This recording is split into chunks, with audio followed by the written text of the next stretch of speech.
Doctor Sreevarma ஆயுள் தரும் ஆயுர்வேதா அறுவை சிகிச்சையில்லா குணம் ஆயுள் கால நிவாரணம். Yesterday courier private limited. Domestic international cargo உங்கள் இல்லம் தேடி வந்து கொரியர் புக்கிங் டெலிவரி செய்து தரப்படும். தலைப்புச் செய்திகள். ஸ்பெயின் நாட்டிடமிருந்து 16வது C-295 ராணுவ விமானத்தை பெற்றது இந்தியா. 10 டன் எடை வரை பொருட்களை ஏந்திச் செல்லும் திறன் கொண்டது என தகவல். தமிழகத்தில் 7வது முறையாக திமுக ஆட்சி அமைக்க உறுதியேற்போம். தொண்டர்களுக்கு முதலமைச்சர் மு.க. ஸ்டாலின் கடிதம். நயினார் நாகேந்திரன் OPS ஓயாத சர்ச்சை. OPS எழுதிய கடிதம் தனக்கு கிடைக்கவில்லை என மீண்டும் சீண்டினார் நயினார். 4 MLA-க்களுடன் தூதுவிட்ட OPS ஜனவரி மாதம் முடிவை சொல்வதாக தாவேகா கூறியதாக தகவல். உலகெங்கிலும் சிறப்பாக கொண்டாடப்பட்டு வரும் நண்பர்கள் தினம். சிறியோர் முதல் பெரியோர் வரை வாழ்த்துக்கள் பரிமாற்றம். இனி விரிவான செய்திகள். ஸ்பெயின் நாட்டிடம் இருந்து இந்தியா வாங்கிய ராணுவ விமானம் டெல்லி வந்தடைந்தது.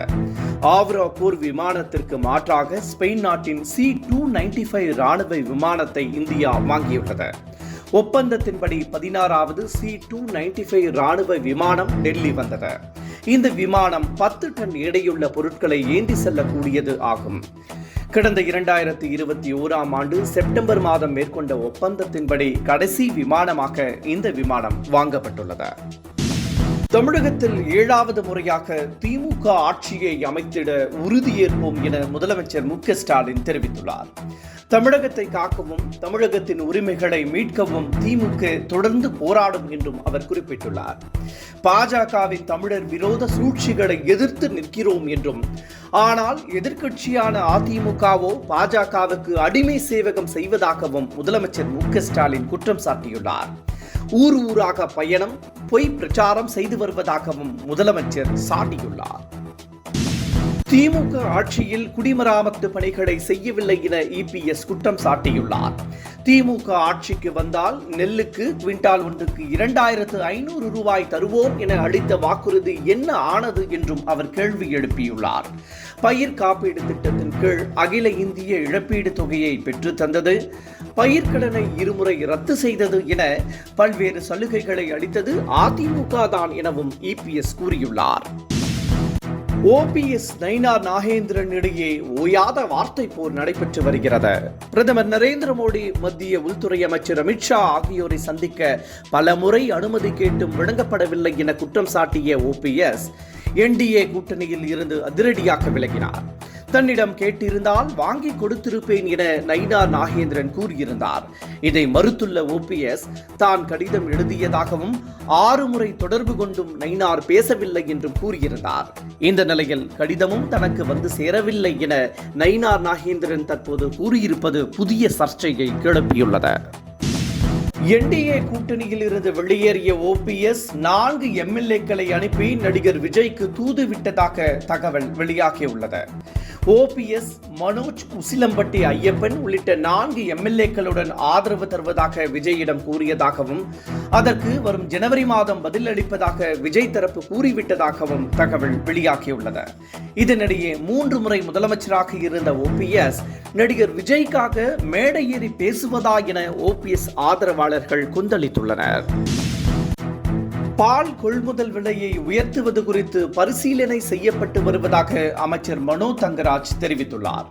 நீண்ட காலமாக பால் கொள்முதல் விலையை உயர்த்த வேண்டும் என பண்ணை விவசாயிகள் வலியுறுத்தி வருகின்றனர். ஆனால் இந்த கோரிக்கை நிறைவேற்றப்படாமல் இருந்து வந்தது. இந்த நிலையில் அமைச்சர் கூறிய தகவல் விவசாயிகளிடையே தற்போது வரவேற்பை பெற்றுள்ளது. உலக கால்பந்தாட்ட நட்சத்திரம் மெஸ்ஸி வரும் டிசம்பர் மாதம் 12ஆம் தேதி இந்தியா வரவுள்ளார். அன்று கொல்கத்தாவின் ஈடன் மைதானத்தில் நடைபெறும் நிகழ்ச்சியில் கலந்து கொள்ளும் மெஸ்ஸி டிசம்பர் 15ஆம் தேதி பிரதமர் நரேந்திர மோடியை சந்திக்க உள்ளார். பிறகு பிற முக்கிய நகரங்களுக்கும் அவர் சுற்றுப்பயணம் மேற்கொள்ள உள்ளார். கேப்டன் மகேந்திர சிங் தோனியின் CSK அணி மோசமான தோல்வி தழுவியது ரசிகர்களிடையே பெரும் ஏமாற்றத்தை ஏற்படுத்திய சூழ்நிலையில் அது குறித்து தோனி முதல் முறையாக வெளிப்படையாக கருத்து தெரிவித்துள்ளார். கடந்த 2 ஆண்டுகள் தங்களுக்கு நல்ல முறையில் அமையவில்லை என்றும் அவர் கூறியுள்ளார். நடந்த தவறுகளில் இருந்து படிப்பினைகளை கற்றுக்கொள்ள வேண்டும் என்றும் அடுத்த ஆண்டு புதிதாக தொடங்க வேண்டும் என்றும் அவர் கூறியுள்ளார். குறைகளை சரி செய்து ஏலத்தில் மாற்றம் கொண்டு வருவோம் என்றும் தற்போது பேட்டிங் ஆர்டரை சரி செய்துள்ளதாகவும் தோனி கூறினார். நெல்லை கவின் மரணம் தொடர்பாக சுபாஷினியை விசாரிக்க சிபிசிஐடி போலீசார் திட்டமிட்டிருப்பதாக தகவல் வெளியாகியுள்ளது. இந்த வழக்கு தொடர்பாக ஏற்கனவே விசாரணையை தொடங்கிய சிபிசிஐடி போலீசார் சம்பவம் நடந்த இடம், செல்போன் அழைப்புகள் ஆகியவற்றை ஆய்வு செய்தனர். இந்த நிலையில் சுபாஷினியிடம் விசாரணை நடத்த சிபிசிஐடி போலீசார் திட்டமிட்டுள்ளதாகவும் கூறப்படுகிறது. இத்துடன் இந்த செய்திகள் நிறைவடைகின்றன. மீண்டும் மாலை 5 மணிக்கு சந்திப்போம். வணக்கம். என்றும் உங்களுடன் மை இந்தியா. முக்கிய செய்திகளை உடனுக்குடன் தெரிந்து கொள்ள சப்ஸ்கிரைப் பண்ணுங்க, பெல் பட்டனை பிரஸ் பண்ணுங்க. என்றும் உங்களுடன் மை இந்தியா. டாக்டர் ஸ்ரீவர்மா ஆயுள் தரும் ஆயுர்வேதா அறுவை சிகிச்சை இல்லா குணம் ஆயுள் கால நிவாரணம். Yesterday courier private limited domestic international cargo உங்கள் இல்லம் தேடி வந்து கொரியர் புக்கிங் டெலிவரி செய்து தரப்படும்.